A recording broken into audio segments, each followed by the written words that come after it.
Hey everyone, in today's video we will be discussing the upcoming Motorola Razr 40 Ultra, which has been making headlines recently due to its listing on the Geekbench website. So, let's dive in and take a look at some of the key specs that have been revealed.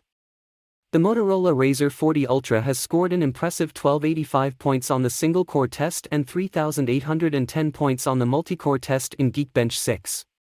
It has been confirmed that the phone will be powered by the Qualcomm Snapdragon 8 Plus Gen 1 chipset with a maximum clock speed of 3.19 GHz and paired with 8 GB of RAM.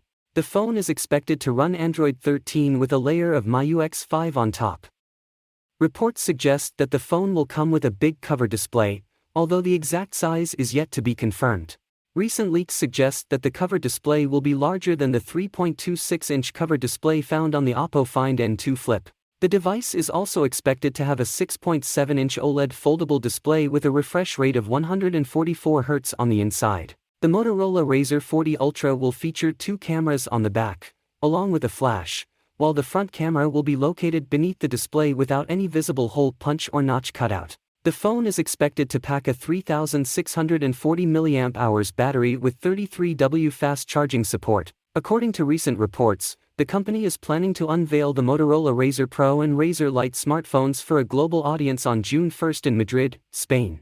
It is yet to be confirmed whether the Motorola Razr 40 Ultra will be launched under a different name in different markets. So, stay tuned for more updates on this exciting new phone from Motorola. That's all for today's video. Thank you for watching, and don't forget to like and subscribe for more tech updates.